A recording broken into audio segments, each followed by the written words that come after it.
तेरी मेरी कहानियाँ से सभी अपडेट पाने के लिए बेल आइकन दबाएं। आज की कहानी है मंत्री की चतुराई।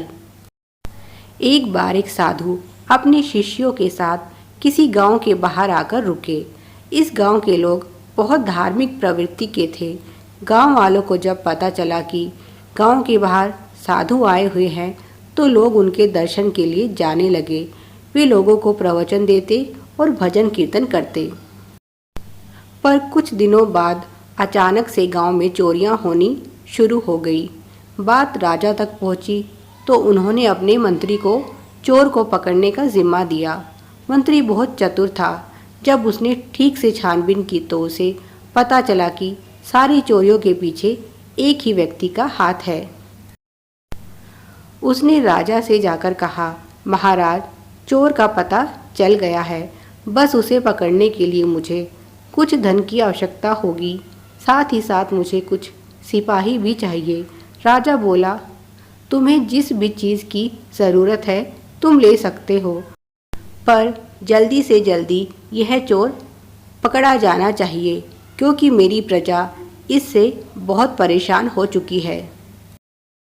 मंत्री ने कहा, जैसी आपकी आज्ञा महाराज। अगले दिन गांव में ढिंढोरा पिटवा दिया गया कि बाहर देश से एक व्यापारी गांव में आया हुआ है और वह सराय में ठहरा हुआ है। उसके पास बहुत धन है।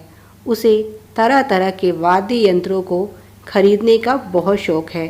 जो भी उसे सबसे अच्छा वाद्य यंत्र देगा उसे वह मुंह मांगा पुरस्कार देगा। तो आम जनों से अनुरोध है कि वे अपनी प्रतिभा दिखाएं और ज़्यादा से ज़्यादा उसके पास जाएं और इस पुरस्कार को पाने की कोशिश करें। मंत्री जानता था कि पूरे गांव में केवल श्याम सुंदर ही ऐसा व्यक्ति है जो वाद्य यंत्रों को बजाने और बनाने में निपुण है। पर पुरस्कार के लालच में बहुत लोग अनेक तरह के वाद्य यंत्र लेकर उसके पास पहुंचने लगे। वह लोगों को उचित इनाम भी देता, पर साथ ही साथ कहता, तुम्हारे वाद्य यंत्र में वह रस नहीं जिससे मैं धन की भरी हुई यह संदूक तुम्हें उपहार में दूं। जाओ, फिर से प्रयास करो, हो सकता है अगली बार तुम यह संदूक जीत जाओ।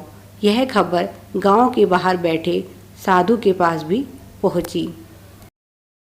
उसने अपने शिष्यों से कहा, जाओ, जाकर पता करो इस गांव में कौन है जो श्रेष्ठ वाद्य यंत्र बना सकता है। शिष्यों ने आकर साधु को बताया, इस गांव में श्याम सुंदर नाम का एक व्यक्ति है जो बहुत अच्छे वाद्य यंत्र बनाता है।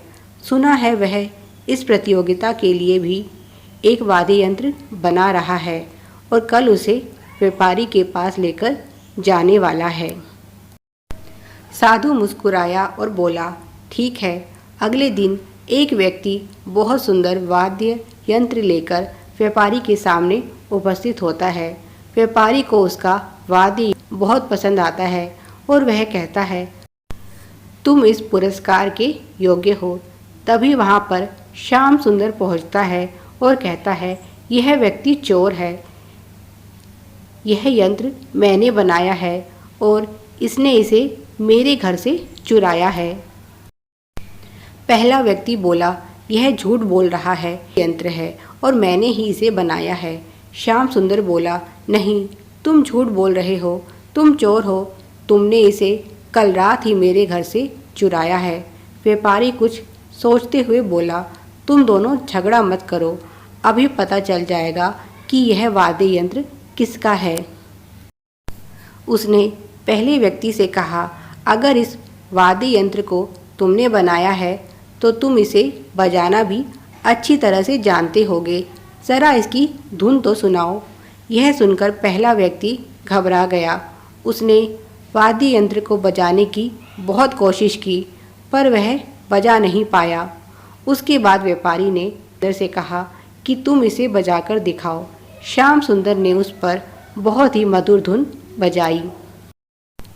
व्यापारी ने सिपाहियों को आदेश दिया, इस व्यक्ति को पकड़ लिया जाए, यह चोर है।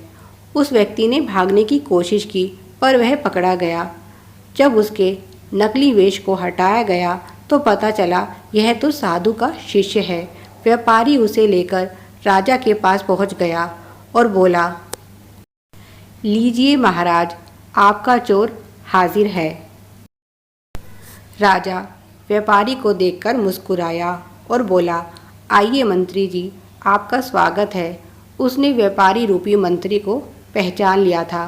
राजा ने आदेश दिया, इस व्यक्ति को कारावास में डाल दिया जाए, तो वह गिड़गिड़ाने लगा, महाराज, मेरी कोई गलती नहीं है, मैं चोर नहीं हूँ।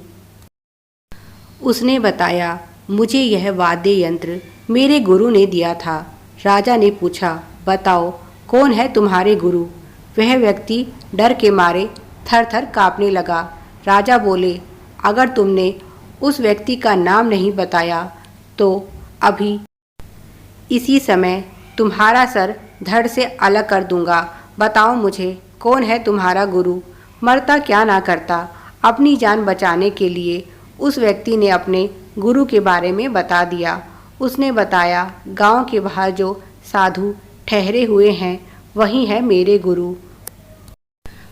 राजा चिल्लाया, दुष्ट अपनी जान बचाने के लिए एक साधु पर दोष लगाता है।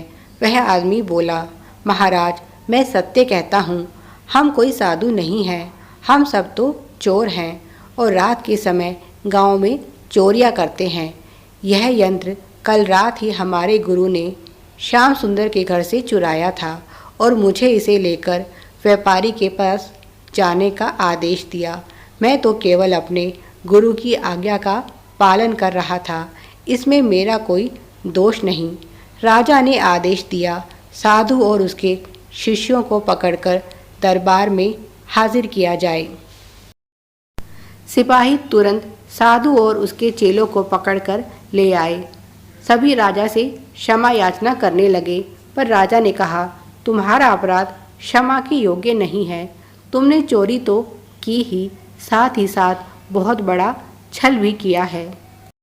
लोगों के साथ आस्था के नाम पर इतना बड़ा कपट नहीं, ऐसे कपटी लोगों को सज़ा मिलनी ही चाहिए। उसने आदेश दिया, इन सभी को बंदी गृह में डाल दिया जाए। राजा ने मंत्री से पूछा, आपको कैसे ज्ञात हुआ कि साधु ही चोर है? मंत्री बोला, महाराज, जब मैंने सभी तथ्यों पर गौर किया तो पता चला कि सारी चोरियां साधु के यहाँ आने के बाद ही शुरू हुई। पर क्योंकि लोगों की उन पर आस्था थी, इसीलिए मैं सीधा उन पर दोष नहीं लगा सकता था। इसीलिए मैंने यह छोटी सी युक्ति अपनाई। राजा बहुत खुश हुए और उन्होंने मंत्री की इस चतुराई के लिए उसे धन से भरा हुआ वही संदूक उपहार में दे दिया। Please like, share and subscribe. Thanks for watching.